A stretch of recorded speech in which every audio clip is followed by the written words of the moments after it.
Hello everyone, welcome back to another beautiful tutorial. If this is your first time, kisses and og, please subscribe, like and share. So we're making this lovely gown today, and this is what I got after making mine. So quickly, let's dive in.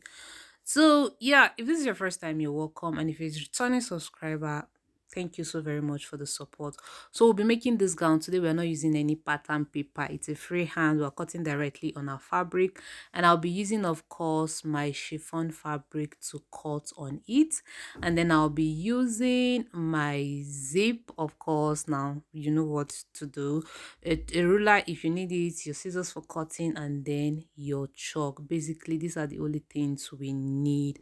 So basically, for this dress, you need your full gown measurements, your bust, your waist, your hip, and then you want to measure like a half length where you'll be attaching your gathers. So on the process of the cutting and everything, I'll explain much better. So quickly, I'm going to explain something here before we move ahead. Please bear with me and understand, okay? So my this is the chiffon I'll be using, and it is on fold, of course, and the length of my dress is 37 inches. 37 from my shoulder to my to my knee. I think that's what I'm using, 37 inches. But we have like a half cut, and then I measured, mine stopped on 24 and half, and then I'll be adding 1 inches for my joining allowance, like joining half inch to the shoulder, and then I'm going to be joining half inch to the gathers. So basically that is all I'm trying to explain here. So you just have to just measure it, whatever you have. If yours is more than that, just go ahead and do that wherever your half length is falling. So mine is falling on 24 and a half. And so quickly, I'm just going to go ahead and cut this part out because my chiffon keeps moving. So from my shoulder to my half length, I cut it out 25, but my main length is on 24 and half. And then 1 inches is for my sewing allowance. Let's start. So from my shoulder to my bust point is 10 inches. Please make use of your own accurate measurement. And then from my shoulder to my waistline is 16 inches. And then from my shoulder to my hip line is on 24. So I'm going to so, and that is what we have. So, this is our center front. This is our shoulder line. So, don't forget from shoulder, 10 inches for bust point, 16 inches for waistline, 24 for hip line. So, to get my chest line from my bust point, I'll be going up by 2 inches. Even when I'm doing on pattern, this is what I do.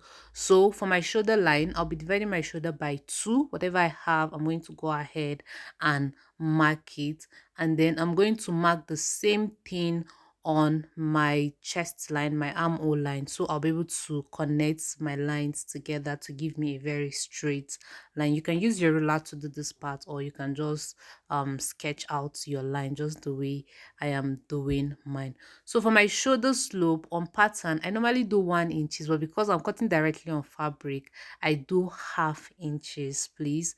And so I'm just going to mark it.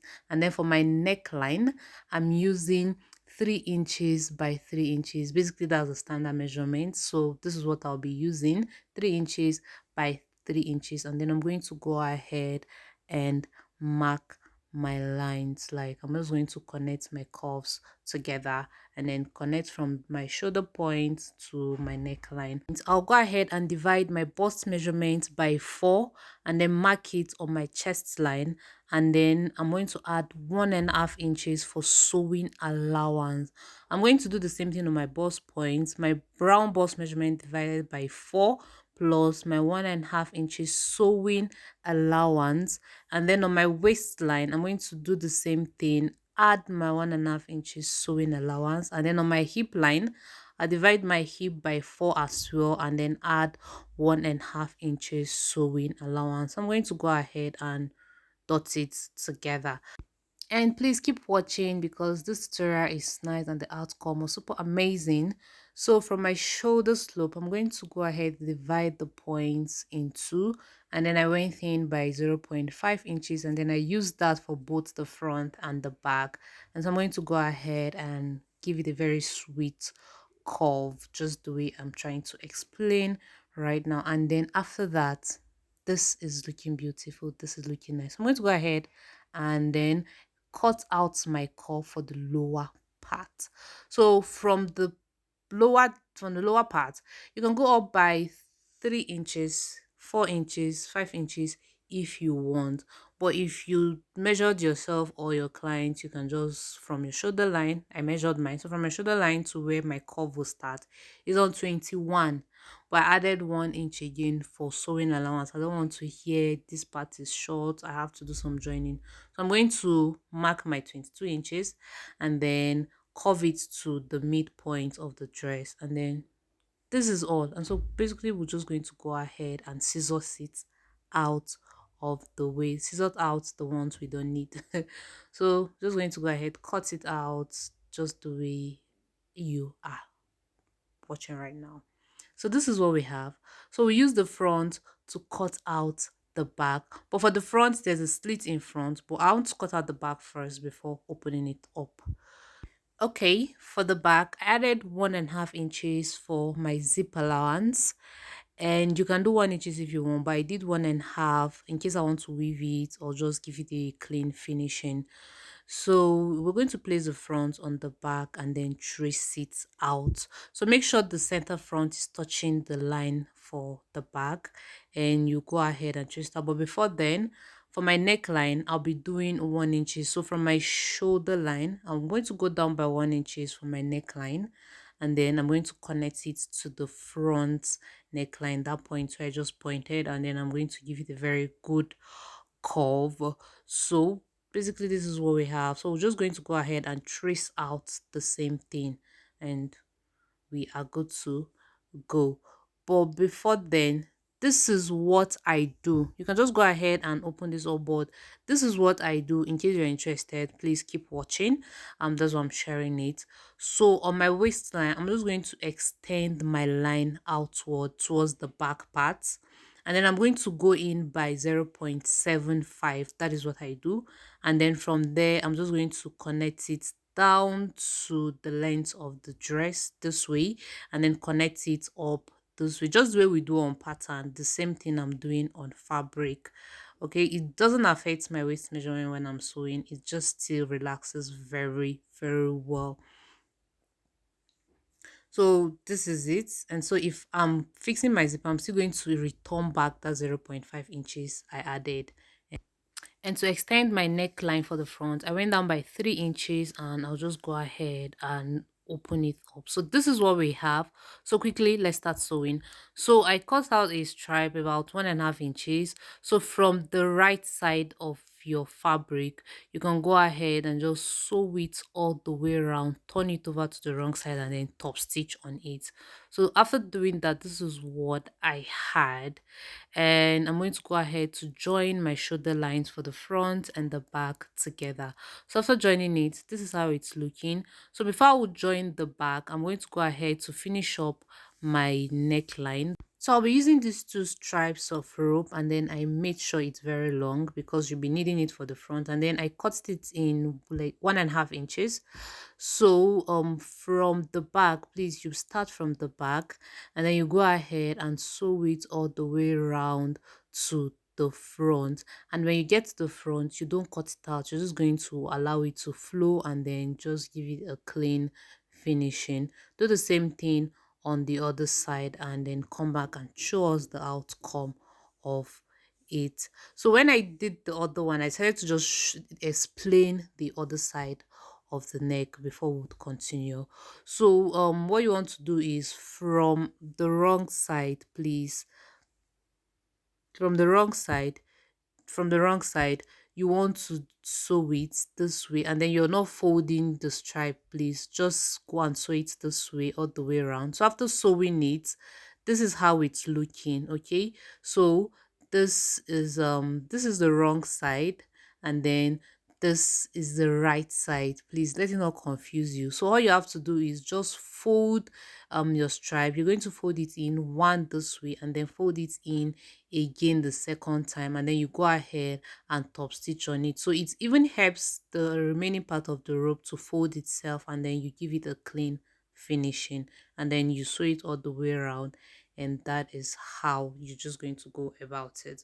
So after doing that, this is what we have, and so you're just going to go ahead and tie your ropes together. Please keep watching, this video will soon come to an end.